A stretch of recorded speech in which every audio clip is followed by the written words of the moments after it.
The Bucket family. The hero of the story, Charlie Bucket. His parents, Mr. and Mrs. Bucket.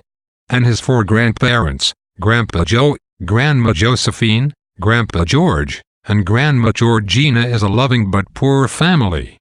They live in a small house with only one bed, which the 4 grandparents share. Charlie and his parents sleep on mattresses on the floor.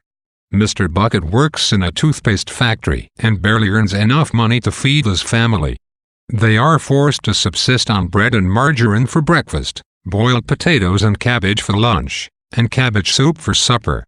Charlie longs for more filling foods, especially chocolate, which he receives only once a year on his birthday. On that day he gets 1 bar of Wonka chocolate, which he savors for months and months. Charlie's house sits on the outskirts of a large town that is famous for the Wonka chocolate factory. Charlie must pass by the Wonka chocolate factory every day on his way to and from school. Each day as he walks by the factory's colossal iron gates, Charlie inhales deeply and prays that someday he will get to venture inside the factory. Every night after dinner, Charlie goes into his grandparents' room. Just the sight of Charlie enlivens his grandparents.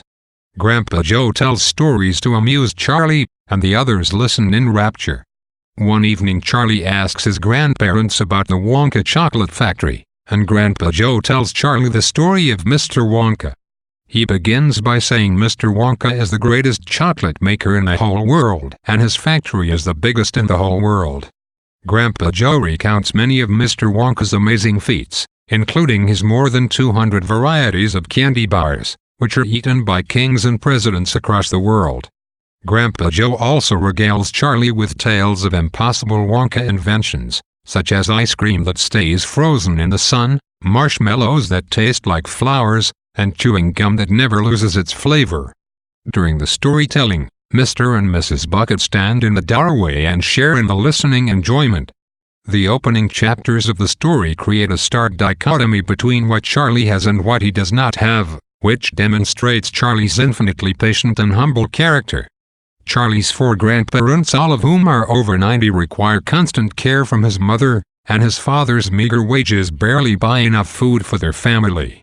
The physical differences between Charlie's home and the chocolate factory further reinforce this dichotomy. Charlie lives in a small wooden house on the outskirts of town.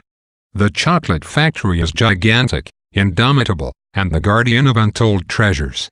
Indeed, Charlie's mattress lies within the shadow of the factory, and he is constantly bombarded with the sight of overabundance while he himself is nearly starving to death.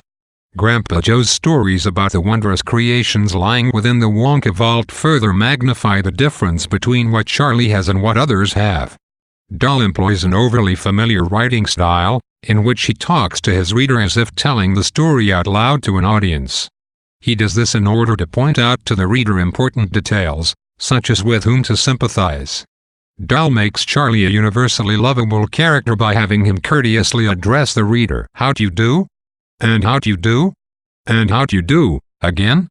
I'm pleased to meet you." And by almost overemphasizing the hardships in Charlie's life, like the torture of seeing other kids indulge in chocolate while he goes hungry.